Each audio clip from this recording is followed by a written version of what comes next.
Sometimes, internet sensation V. Spear needs more than a minute to bring you the news. The popular Under the Desk news anchor is spinning off their TikTok show into a full-length news deep dive and making it a can't-miss part of your weekly routine.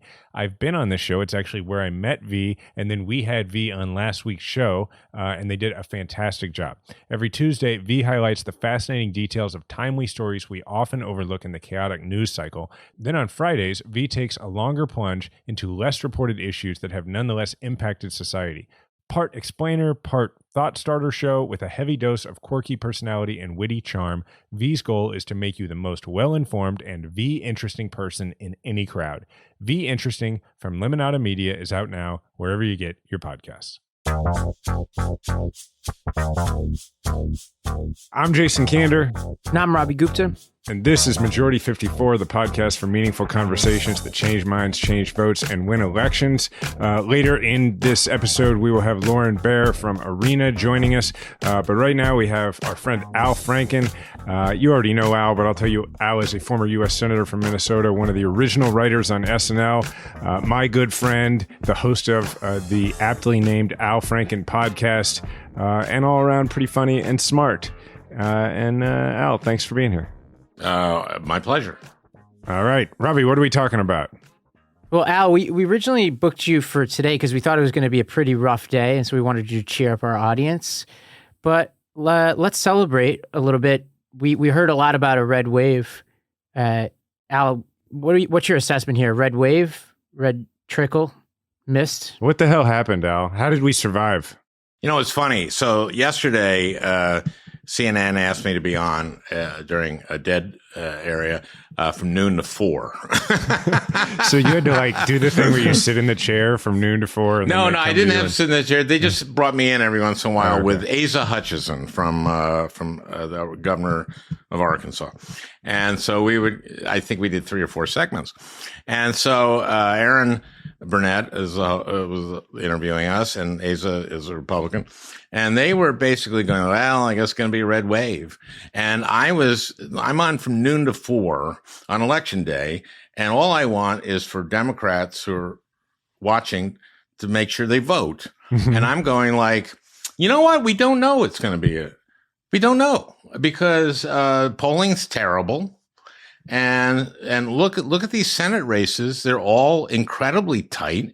We don't know there's going to be a red wave at all. And here's all the reasons to vote and blah, blah, blah. And now I look like a fucking genius if you go back.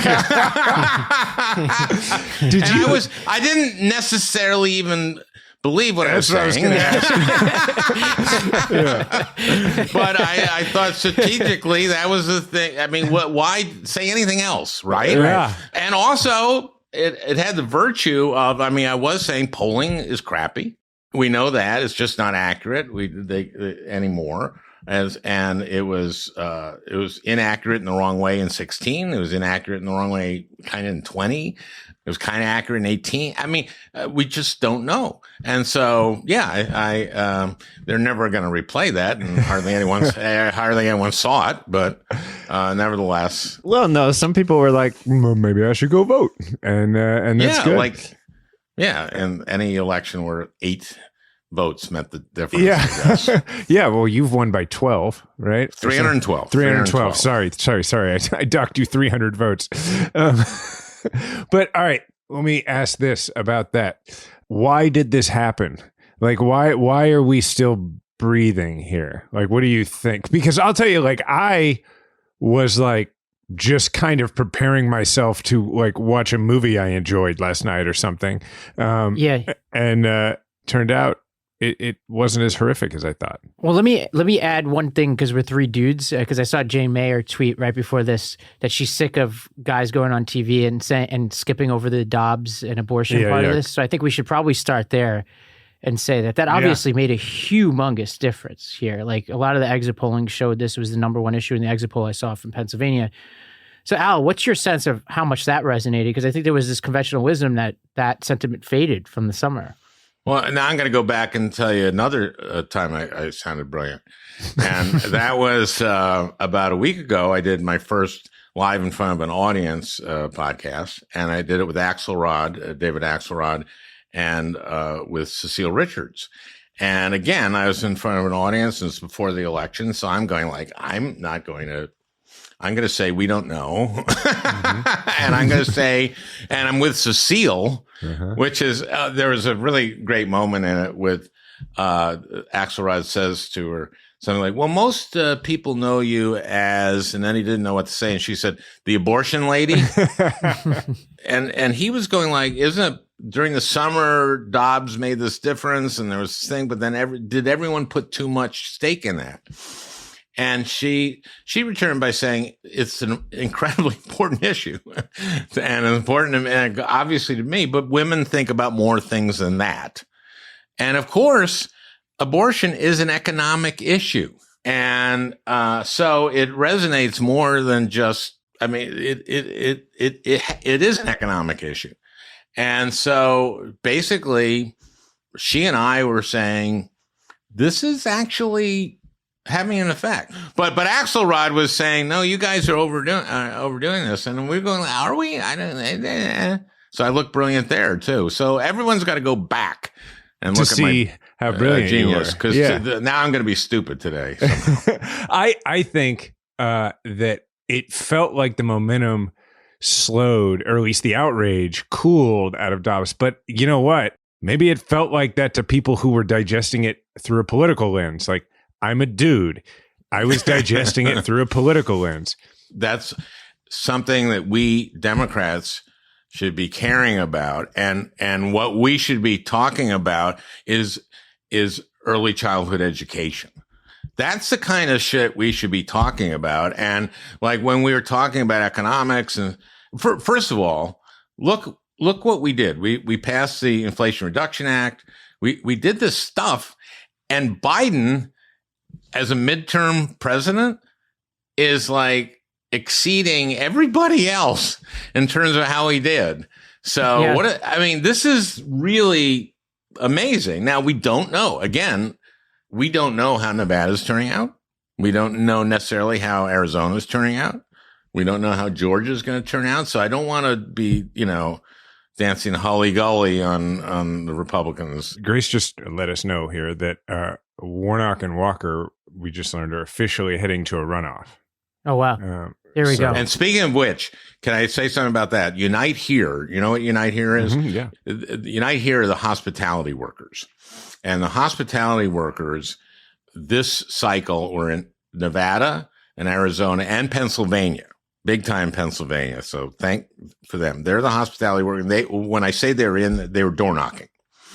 And in the last runoff, they knocked on over 1 million doors in Georgia, and they're heading to Georgia right now. And so I want your listeners to contribute to Unite Here so they can put more boots on the ground. And just to put some color on what you talked about, Al, essentially, since this is the best performance, even on the worst scenario of the outstanding races, the best performance of an incumbent president in a midterm since Bush's 2002, which was the sort of rally around the flag race. But let's talk about the 9/11 and war. Yeah, exactly. Let's talk a little bit about the Republicans really quickly here, because there is this looming showdown between Trump and DeSantis. And what I thought we were going to be waking up to all these pre-written pieces about what the future of the Democratic Party was going to be and all the soul searching that we're going to need to do. I think a lot of people just had to put those away. And what I'm now seeing are long Ben Shapiro tweet threads and National Review pieces where they're actually starting to come out now, too little, too late, against Trump. A lot of this sort of bow tie wearing crowd within the Republican Party. And it seems like they're coalescing at the grass tops level around DeSantis now. I don't think that the party is run at the grass tops level anymore here. But, DeSantis is positioning himself and his supporters as somebody who performed so well. I mean, he really kicked ass in Florida. I think he won by 20 points or something. It was like a historic win in Florida. And Trump is being blamed for a lot of the candidate choice. Now, I think we could spend some time on how, there's a lot of blame to go around and Trump is an easy scapegoat in the Republicans. But how should we view this showdown? I'm enjoying it right now, and I think seeing Trump a little bit vulnerable. It looks like he's going to announce on Tuesday his presidential run. Al, like, how are you seeing this? Are you enjoying this looming showdown, or have you not really turned your gaze to it yet? I'm not sure. I'm afraid of what I wish for sometimes, because we've learned, in 16, I thought that was a guarantee that we would win. And then also before this election, I was very concerned that it would be a wave and that they'd elect secretaries of state who are deniers, and that it would be all set up for 24 and that we were going to lose our democracy very soon. I'm now more hopeful about that. That's a big deal when you're worried about losing your democracy, and it's a big deal when one night's results are like, phew, okay, we're going to go, maybe we'll go another 200 years. I don't know. I feel like we forced a game 7. That's what I feel. Yeah, there you go. I think that's the better analogy. Overtime. But yeah, because of late, I've been thinking, like, I've always thought, like, we're close to a tipping point where we're going to lose our democracy. And then I've started to realize lately, like, maybe the tipping point has already happened. And I'm thinking, like, okay, or maybe there were a lot of tipping points, and Citizens United certainly was one of them, right? In 2010. And then 2010 also were these elections, these state elections in, like, Wisconsin and Ohio and Pennsylvania and Michigan, where after that census, they were able to gerrymander the states. And then 13, there was Shelby County. And of course, in 16, Garland, and they're taking the court. And then, of course, Trump winning. I'm thinking, like, okay, maybe actually it's kind of over. And and then after Paul Pelosi gets attacked, I'm seeing all these Republicans going like, well, we don't know the whole story. Maybe it was a male I mean, my God, it's ugly. My God. And I was just despairing. And last night is a bit of a reprieve from that. But boy, I do agree. Yeah, we've got the 7th game. It's kind of like a question of, is it not as far gone as we thought? Or is it like, yeah, we've lost democracy, but our chance of getting it back is much greater than we thought? Maybe it's almost somewhere like in there, because, the ads that were run this time, Mark Leibovich, who now writes for the Atlantic Monthly, wrote for the New York Times for years and years. I was talking to him, and Moore's Law, which is that computer speed doubles every year, or something like that. Okay. He said there's like a Moore's Law in how ugly the ads are. That every cycle, it just gets twice as ugly. And these were, this year, the ones on crime were unbelievable. This show is sponsored by BetterHelp. I'm guessing this is a week where you've had a fair amount of anxiety, and that could continue. Like, we're not out of the woods in this election by any stretch. And so if you're having that anxiety, if you're not feeling quite right, therapy is a very good option, particularly if you've never tried it before, or if you just are like, I need a more convenient way to do this, and that's where BetterHelp can really make a difference. And as the world's largest therapy service, BetterHelp has matched 3 million people with professionally licensed and vetted therapists, available 100% online. Plus, it's affordable. Just fill out a brief questionnaire to match with a therapist. If things aren't clicking, you could easily switch to a new therapist anytime. It couldn't be simpler.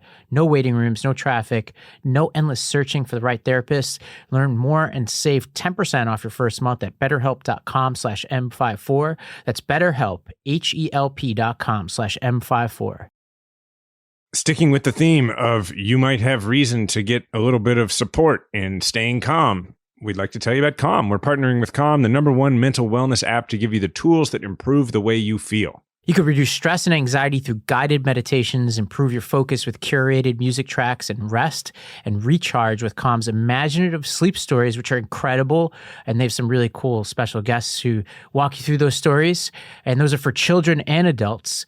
And there's even new daily movement sessions designed to relax your body and uplift your mind. If you go to calm.com/M54, you'll get a special offer of 40% off a Calm premium subscription, and new content is added every week. Over 1 million people around the world use Calm to take care of their minds. Calm is ready to help you stress less, sleep more, and live a happier, healthier life. For listeners of the show, Calm is offering an exclusive offer of 40% off a Calm premium subscription at calm.com/M54. Go to CALM.com/M54 for 40% off unlimited access to Calm's entire library.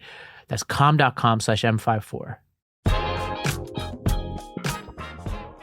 Trump is, by all accounts, freaking out today. Jim Acosta, Maggie Haberman, all these people who are sort of Trump followers are reporting that he's like yelling at people around him. He blamed his wife for the Oz endorsement, which I don't even understand how that works. God, he's yelling at people? Yeah, yeah.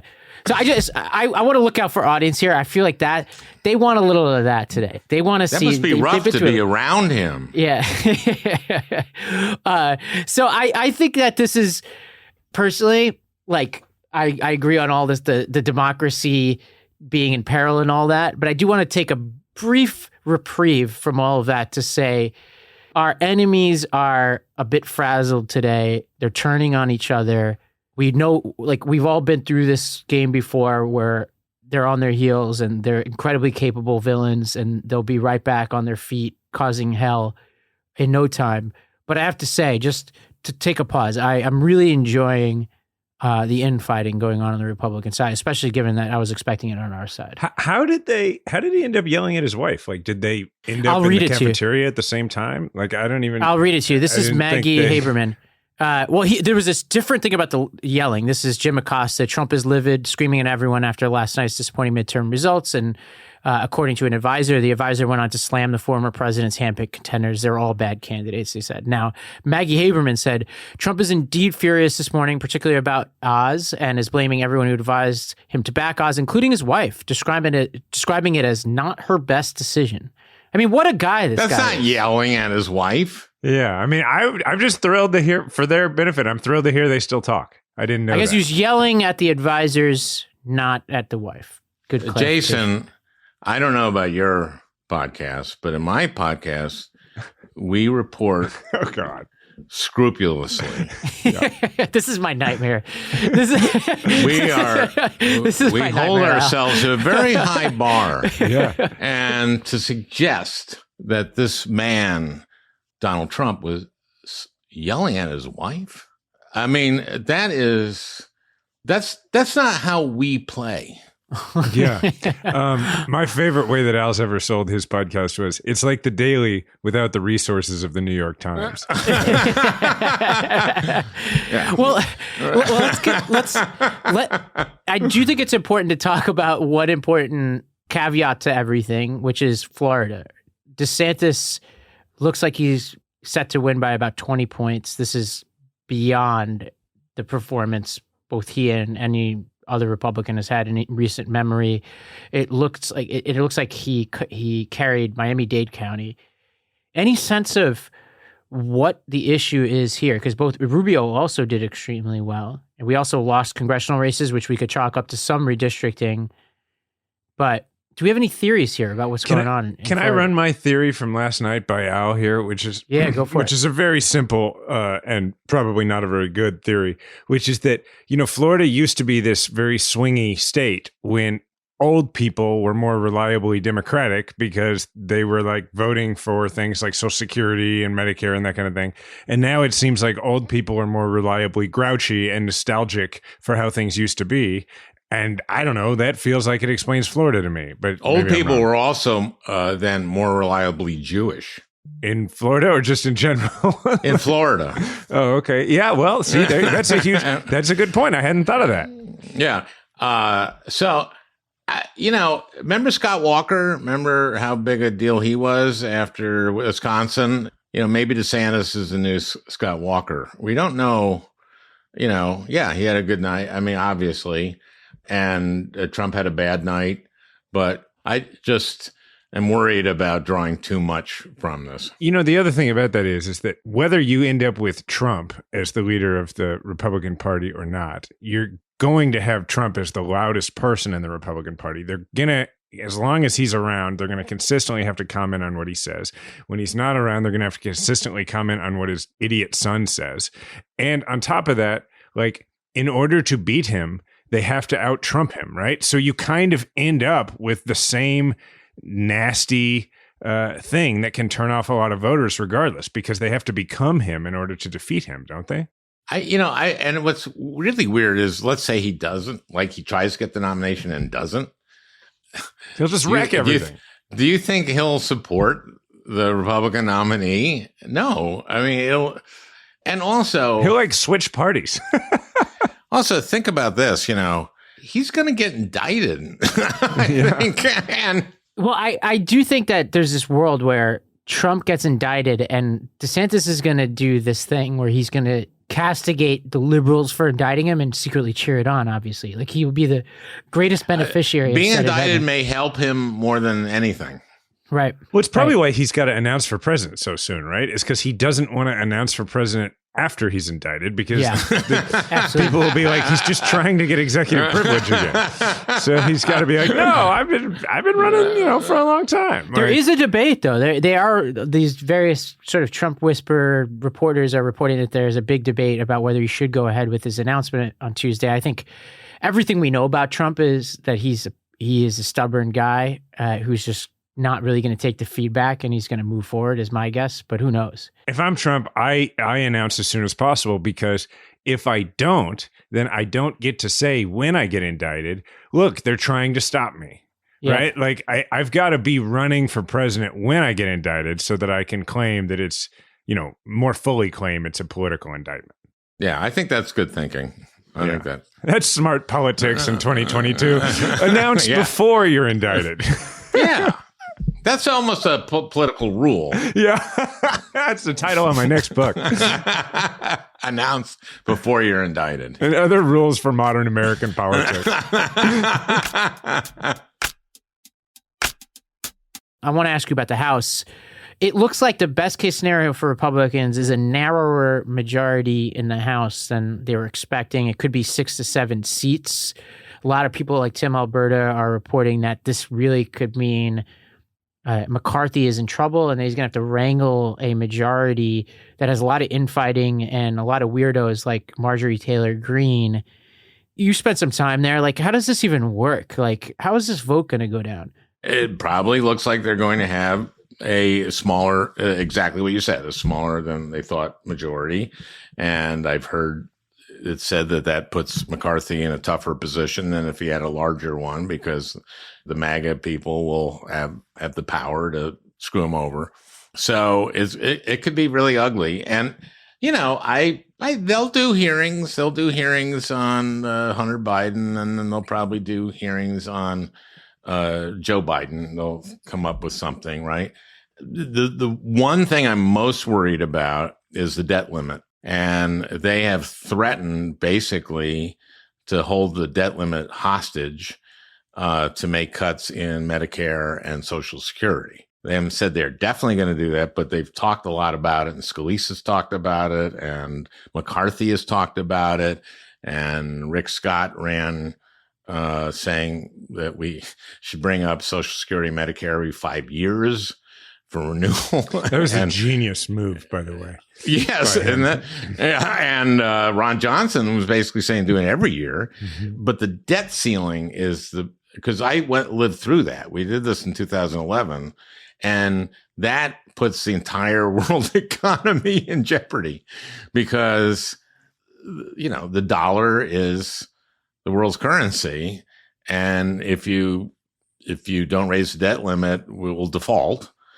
And it'll just cause a worldwide crisis, economic crisis, like maybe we've never seen or haven't seen in a long time. And so that's a gun they'll hold to Biden's head. And I've been there. I mean, the House did it, and that's only when they had only the House. They used this in 2011 to get cuts, to get the sequester, to, force Obama to agree to spending cuts that hurt the economic recovery. It reminds me of the scene in Blazing Saddles where the sheriff takes himself hostage. Yeah, they're like, no, he'll do it. Yeah. All right, Al. Just like the last time I did your podcast and like our regular conversations, I'm not sure what we accomplished here, but I had a great time. Yeah, we always have a great time. I always have a great time with you. Yeah, thanks for doing this. I really appreciate it. Everybody can listen to Al's podcast, which is, what's the name of it again? It's the eponymous podcast, and that means it's the Al Franken podcast. Yeah, don't try to spell eponymous. Okay, thank you very much. Jason, I'm gearing up for a month and a half away in Costa Rica, which is coming up. And as part of that, I'm just trying to get back into surfing shape, doing all kinds of stuff like Pilates and things like that. And it's tough. It's tough on the nervous system, but there's one thing that helps me get through that every single day. One wild guess what that is. AG1. Yes. Took me one guess. Well, congratulations. If you're new to this podcast, you might not know what we're talking about. This is AG1 from Athletic Greens, which allows you to absorb 25 high-quality vitamins, minerals, whole food source superfoods, probiotics, adaptogens to help you start your day off right. This is a special blend of ingredients to support your gut health, your nervous system, your immune system, your energy, recovery, focus, and aging, all the things. Athletic Greens is going to give you a free 1-year supply of immune-supporting vitamin D, really important this time of year, and 5 free travel packs with your first purchase. All you have to do is visit athleticgreens.com/majority. Again, it's athleticgreens.com/majority to take ownership over your health and pick up the ultimate daily nutritional insurance. Election night has come and gone, but everyone is still trying to make sense of what happened. The media plays a major role in framing the story, and that could look very different depending on which news outlets you read.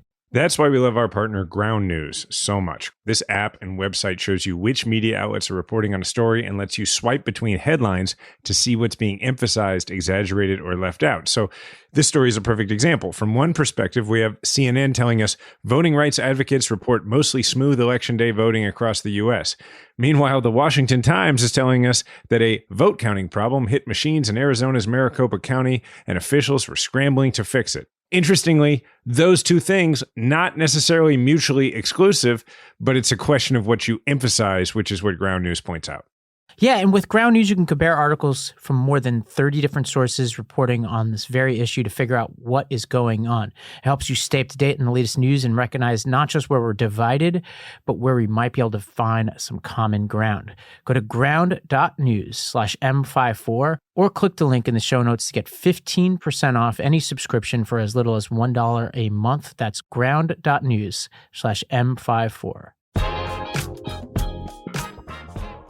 Well, now on to one of my favorite people, somebody I love so much that I handed her the baton to help run Arena, Lauren Baer, who is the managing partner of Arena, an organization that trains and supports the next generation of progressive staff members.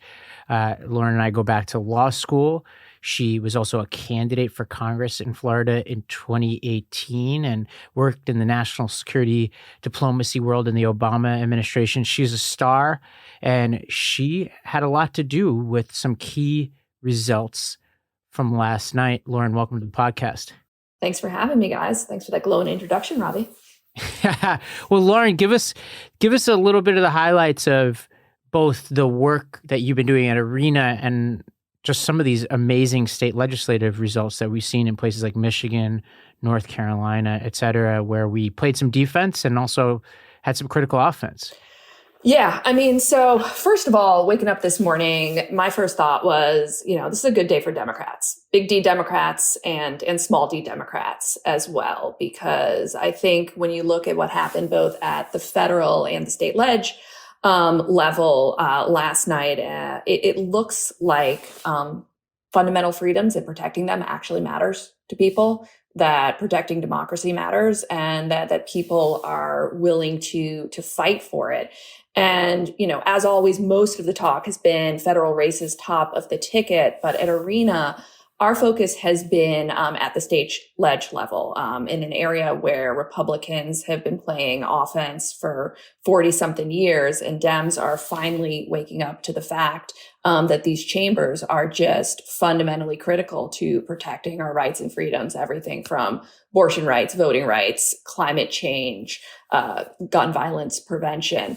And, what we saw yesterday were some really key offensive and defensive victories. So a huge check in the win column for us is the state of Michigan, where you saw us regain both chambers for the first time since the 1980s, giving us a trifecta of Democratic control there. Same thing in Minnesota. And then also in a handful of key states like Wisconsin, North Carolina, you've seen us prevent Republican supermajorities, which to some folks might not seem like a win, but it's really huge in a context where Democratic governors and their veto power is really the only thing protecting residents of those states from right-wing extremism. Can I add to that, like, as somebody who served in a legislature both before and after there was a veto-proof Republican majority, and I was there while we had a Democratic governor, like it's the whole ball game. Like it's the difference in, you know, in North Carolina's Republicans being able to just sort of seal off everything and make it where a comeback is almost impossible. And, you know, hope of that staying alive. Like after Cooper was elected governor, the Republicans in North Carolina were like, yeah, we're just going to like take away like all your powers before you take office.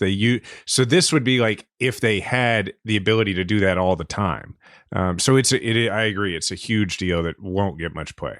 Exactly. And I would say, you know, beyond that, in some of these states, the only reason Republicans are even in a position to potentially have a supermajority is because they are so heavily gerrymandered in terms of how the districts are drawn. That's why you end up with these results where you have a Democratic governor in a statewide election, but overwhelming Republican control at the state ledge level. And so what this really is a sort of last and final check to make sure that policy in some way aligns with the will of the people on just critically important issues to everyone's day-to-day lives. Yeah, and Lauren, just to layer in some other good news, we gained a supermajority in the Vermont House and Senate, and then we held our majorities in the Colorado House and Senate, Maine House and Senate, New Mexico House, Washington Senate, and Minnesota House. So just like pretty good stuff across the board. Obviously, there's also top of ticket stuff. We talk about governors like Tony Evers, like Gretchen Whitmer, like Jared Polis. We got a lot of our people reelected, and then we flipped some critical gubernatorial mansions like Maryland with Wes. Yeah, and there are also, I want to call attention to two state ledge chambers that you didn't mention there on that list, Ravi, because votes are still being counted, Arizona and Pennsylvania. So, you know, Arizona, we are still just 2 seats away from taking control in the House and the Senate there. Votes are obviously still being counted. But that would be, you know, hugely important, especially given how critical that state is likely to be in terms of results in a 2024 presidential election. And then in Pennsylvania, of course, where we saw the big Shapiro and Fetterman wins last night for the first time in quite a long time because of fair maps, actually, the Pennsylvania House might be in play, and we might be positioned to win that. And this is actually a really good place to mention Arena's investment, because what we have done in state ledge chambers is taken staff members that we have trained, fully paid for their salaries on benefits on what we consider to be the most critical state legislative races that are understaffed. So we did this on 4 races in Pennsylvania. We already know that we've won 3 out of 4. And in the 4th, there's currently a 26 vote margin between the 2 candidates. Oh my God. This could be the tipping seat in terms of who controls the Pennsylvania House. And when you're making a small investment and you're putting someone on that race who's running field, that's determining who gets the majority eventually. And that's huge.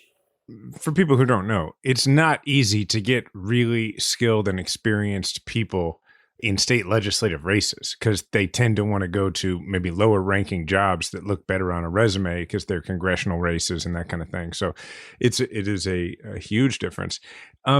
Talk for a minute, if you would, about what you feel all this means in terms of like the future. And what I mean by the future, I mean, look, what you're doing at Arena, you know, going back to Ravi's original vision is let's take people who think they might want to be engaged, people like the folks who ended up working on those legislative races you mentioned, and let's give them the tools to be engaged either as staffers or as candidates. It's basically like millennials and Gen Z.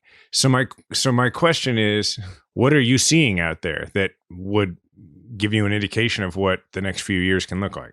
Look, I think the future is in young people's hands. right now. And if this election proved anything, it's that pundits don't decide elections before election days. Polls don't decide elections before election day. Turnout decides election. Good candidates, solid teams on the ground doing the work. And, my message to folks and the work that we are doing is if you are heartened at all by the results of these elections, now's the time to begin fighting for 2024. I think what last night shows is that we do have a fighting chance and that momentum is on our side, but we're not playing on a level of the playing field with Republicans. There's gerrymandering, there's voter suppression. It's really effectively going to be hand-to-hand combat to win back the power that we need to make the rules fair again. And that's going to require all of us to be engaged and doing the work. So here at Arena, we're training folks to get in the game. If any of your listeners are interested, they can find us at arena.run or at Arena Summit on social. But for us, the next election cycle starts now, and we're going to be doing the work. And I encourage everyone else to as well. Well, Lauren, thank you for everything you've done. Congratulations. You're such a great leader, so great at what you do. I sleep well at night knowing that you're running the ship better than I ever did. Well, Ravi, you left big shoes to fill. So thanks for your leadership. Metaphorically, Ravi. All right. Thank you very much, Lauren. Let that go. Thanks, guys. Let that go. All right, this was fun. Thank you to everybody for listening to 2 episodes this week. If you're interested in hearing even more from our conversation with Al Franken, we got into a bunch of stuff about the way political sketches were handled at Saturday Night Live during his time there, and it's very funny, and it's in our bonus. So if you sign up for WMN Politics Plus, you can hear that. Here's another thing we want to tell you, which is that you may remember that in the past, we have done these episodes where we have somebody on prior to Thanksgiving with their family, prior to Christmas with their family, to help them prepare to go into that situation and deal with their conservative family members and the questions they're going to be asked and that kind of thing. That's been really fun. We want to do it again. Thanksgiving is coming up. If you think that you would be the right person to come on the show, or you have a relative that would be the right person to come on the show, or as we've done before, you want to come on the show with your conservative relative and have us work it out for you, let's do it. You can give us a call at 508-687-2589, 508-687-2589, and you can sort of make your case as to why it should be you. You can also email us, m54@wondermedianetwork.com to do the same. We look forward to hearing from you. As always, I'm at Jason Kander on Instagram and Twitter. Ravi is at Ravi M. Gupta on the same. Al Franken is at Al Franken on Twitter. Lauren is at Lauren Baer, and that's Baer on Twitter. Our show is at Majority 54 on Twitter. Remember, we all have a platform. Make sure to use yours today. Majority 54 is a Wonder Media Network production. It's produced by Grace Lynch, Edie Allard, and Adesowa Agbanile. Theme music provided by Kemet Coleman, and special thanks to Diana Kander.